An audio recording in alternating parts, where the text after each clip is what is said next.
is the art of walking away? If you're new to our channel, we're Get Up and Teach. My name is Noelle Hoffmeister. I've taught for about 20 years now, every grade from 2nd to sophomores. I'm Cathy D'Alessandro. I've taught everything up through 8th grade in math. I've taught city, suburb, private, public. Done a lot. We've seen a lot. Seen a lot. So today we're talking about the art of walking away. We all know that teaching is an art. It's not just here's the curriculum. It's a weaving, it's a balance, it's an art. So the question is, what is the art of walking away? Kath, can you tell us about walking away? I remember when I first started teaching and feeling that I needed to be there for every student and every student's experience with math or experience with the concept, right? So what would happen is I would end up teaching and then teaching every student individually.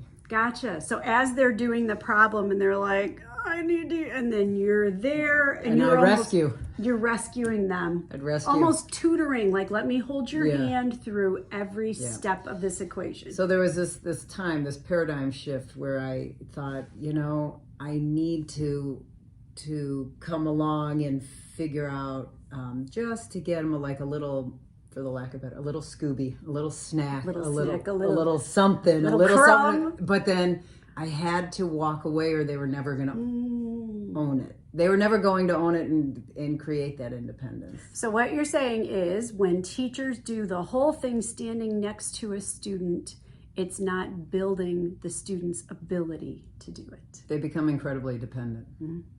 And so we need to learn the art of walking away. And knowing when. Which is part of the art, right? Yes, exactly. Right? The art. Because we have to gauge based on body language, based on how much I've told you, based on a lot of things. How long we've done it, how long we've worked in it. You have to know your students, you have to know your standards, you have to know your expectations. Hence the art. And then just figuring out that balance of when you say, okay, you're ready to go.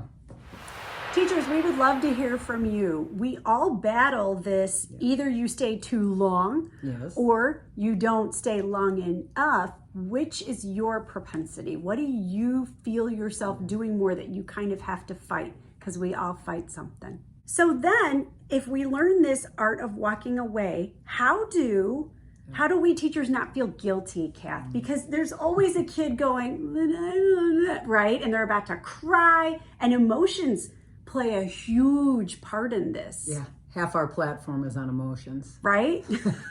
Get up and teach.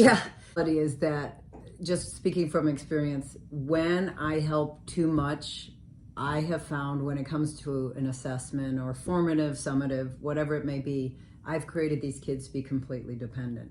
So they've never learned how to struggle through something. So they're coming up to me with the paper every time and they're looking at me. Is this right? Is this right? Did I do good? Yeah, and they're not even, it's like this failure to launch kind of thing. And so when I think of it as loving, I'm trying to build their independence, their ability to reflect, their ability. Another thing you hear me say is like, put a chip in the game. You can't come to me unless you're starting. And there becomes this dependency. And we're teaching kids not to read. That's a bad thing. Right, because you're standing over them going, what do the directions say? The directions say, and you're reading it for them, right? So for me, but I can borderline, I'm probably being a little cold, but it's not. I think it's loving to raise them up to be who they're supposed to. I think kids are capable of a lot. They lack the confidence. However, if I may, there's 1,001 dialogues around that interaction, peppered in throughout the year.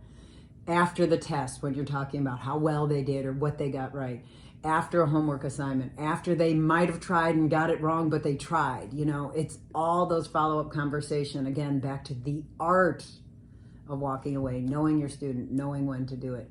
I just think if we sit by them and pull up a chair, we are not equipping them for what gets harder and harder. And your classroom culture has to be such that that's an understood thing. Otherwise, it will be perceived as you're not helping me. And it may be that in the beginning. And we have to We have to teach our kids to reflect, right? Why am I walking away? Let's look at this. How are you and then circle back around. What did you do? Accountability. Did you do anything? No? Well, then here I go, right? Chip in the game. Chip in the game. You have to have a do piece. You have to, you can't just have someone hold your hand through the whole thing. Last thing that I'll tell you, Noelle just made me think of something else, is that it can be perceived as unloving initially. So you got to let the parents know that that's just part of your job and part of your communication. Here's your what I'm doing in class. You're trying to create a culture where kids can become independent and have grit and persevere and have a struggling moment and not being a collapsing, failing moment. And it seems like, wow, there's so much in this walking away concept, but I'm going to tell you, it's powerful.